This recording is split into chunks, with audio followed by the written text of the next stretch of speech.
അങ്ങനെ നമ്മൾ ഊട്ടി എത്തി. ഊട്ടിയിലെ ചെറിയ ചെറിയ വീടുകളൊക്കെ മലേൻ്റെ സൈഡിൽ കണ്ടു തുടങ്ങിയിട്ടുണ്ടേനു കേട്ടോ. എങ്ങനെ ഉണ്ടേനു നമ്മൾ ഊട്ടിയിലേക്കുള്ള പെട്ടെന്നുള്ള പോക്ക്? എല്ലാവർക്കും ഇഷ്ടപ്പെട്ടോ?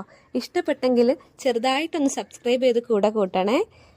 ഊട്ടിയിലേക്ക് കയറാൻ ഞങ്ങൾക്ക് വേറൊരു ദുരുദ്ദേശം കൂടെ ഉണ്ടേനു. ഒരു ഭാഗത്ത് ലാലി സുഫിയാനും പെസ് കളിച്ചിട്ട് ഊട്ടി വേണോ വീട് വേണോ എന്ന് ബെറ്റ് വെച്ചപ്പോൾ ഈ ഭാഗത്ത് കൂടെ ലാല ചേച്ചി ഊട്ടിയിലേക്ക് കൊണ്ടുപോവുകയാണെങ്കിൽ ഊട്ടിയിൽ നിന്നൊരു മാഗി വാങ്ങിത്തരാമെന്ന് സൈഡിൽ കൂടെ ഞാനൊരു ചെറിയ ബെറ്റ് വെച്ചിട്ടുണ്ടായിരുന്നു. അപ്പോൾ ആ മാഗി തിന്നാൻ വേണ്ടിയിട്ടുള്ള പോക്കാട്ടോ ഈ ഊട്ടി പോക്ക്. ആരെങ്കിലും ഉണ്ടാവുമോ മാഗി തിന്നാൻ വേണ്ടി ഊട്ടി കയറിയ ആൾക്കാർ? ഉണ്ടെങ്കിൽ ഞങ്ങളെ കൂടെ കൂടിക്കുക കേട്ടോ. വയനാട്ടിലേക്കാണ് ഞങ്ങൾ ആദ്യം പ്ലാൻ ചെയ്തത്. അതുകൊണ്ട് തന്നെ വയനാടാണെന്നും മഴയാണെന്നും അറിയുന്നതിനെ കൊണ്ട് ഞാനും സച്ചുവും ജാക്കറ്റ് എടുത്ത് കയ്യിൽ വെച്ചിട്ടുണ്ടേനു. പക്ഷെ ഇതൊന്നും ഇല്ലാതെ വന്ന രണ്ടെണ്ണം ഈ സുഫിയാനും ലാലിയും. രണ്ടെണ്ണത്തിന് ഊട്ടിയിലെത്തിയപ്പോൾ നല്ല അസലായിട്ട് പണി കിട്ടി. കാരണം അവിടെ 19 ഡിഗ്രി ആയിരുന്നു. എന്തൊരു തണുപ്പെന്നറിയോ.